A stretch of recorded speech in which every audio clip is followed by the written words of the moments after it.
हस्तमैथुन या हिलाना जिसको मास्टरबेशन कहते हैं, ये गुनाह है या सेल्फ केयर है? साइंस क्या कहती है? स्ट्रेस, स्लीप, मेनोपॉज, इनका ट्रुथ क्या है, इसके बारे में मैं आज बताने वाला हूँ। मास्टरबेशन मतलब हस्तमैथुन या हिलाना, मुट्ठी मारना शरीर के लिए नुकसानदायक है या फिर ये नेचुरल सेल्फ है, केयर टूल है? साइंस क्या जवाब देता है? साइंस का जवाब आपको चौंका देगा।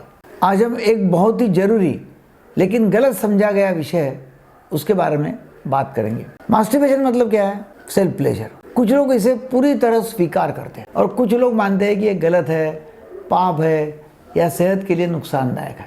लेकिन सवाल ये है कि साइंस क्या कहती है मास्टरबेशन के बारे में। नंबर 1, साइंस बोलती है कि भाई ये स्ट्रेस और टेंशन रिलीफ करती है। रिसर्च बताती है कि मास्टरबेशन का सबसे कॉमन बेनिफिट जो है वह है स्ट्रेस और मेंटल टेंशन का कम होना।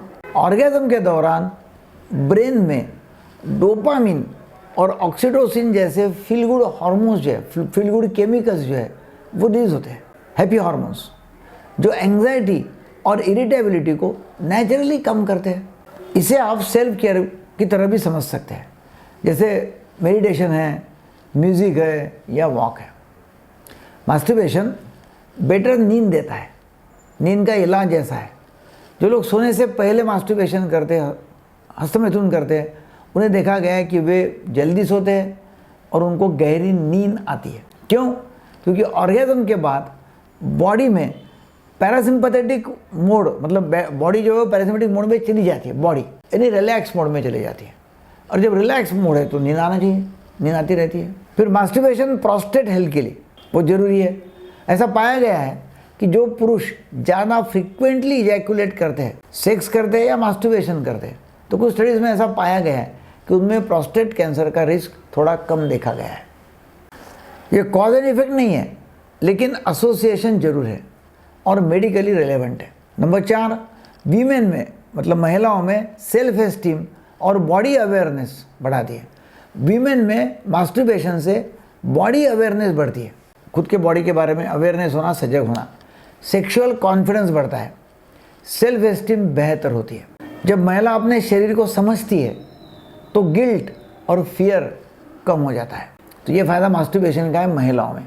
नेक्स्ट, मेनोपॉज में रिलीफ मिलता है। किन्सी इंस्टीट्यूट की नई रिसर्च बताती है कि मेनोपॉज वाली महिलाएं जो है, मतलब जिनकी माहवारी भी ख़त्म होने वाली है, वो यदि मास्टरबेशन करती है तो मास्टरबेशन से उनकी स्लीप बेहतर हुई, वजाइनल ब्लड फ्लो बढ़ा, वजाइनल एट्रोफी कम देखी गई, मतलब सूखापन जो होता है वजाना में वो कम देखा गया।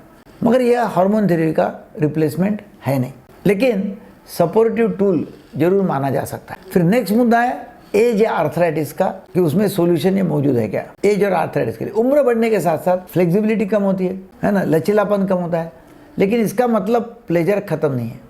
आज आपके पास में एडेप्टिव पोजीशन से अलग अलग पोजीशंस अवेलेबल है, कुछ फर्नीचर ऐसे मिलते हैं कि जहाँ से आप सेक्स अच्छा कर सकते हैं, तो सब अवेलेबल है सपोर्ट।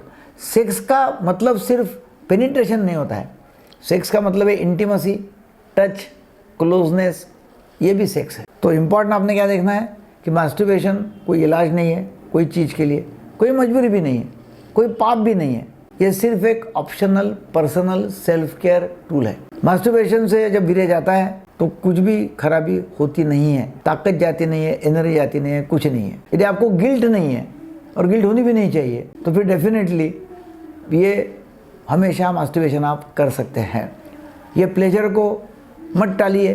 कभी कभी बहुत देर हो जाती है और बाद में आपको लगता है कि अरे मैंने करना था। मास्टरबेशन एक्चुअली जब शादी होने की बाकी है तब हम मास्टरबेशन करने को बोलते हैं, ताकि वो एक मॉक ड्रिल जैसा हो सकता, ट्रायल जैसा हो सकता है कि अपन कैसा सेक्स आगे जाके कर सके। तो आपको अच्छा लगा जो लोगों को शेयर करो, उन्हीं के साथ में शेयर करो, खासकर जो गिल्ट में रह रहे हैं और जिनको पता ही नहीं ये प्लेजर क्या होता है। तो थैंक यू वेरी मच।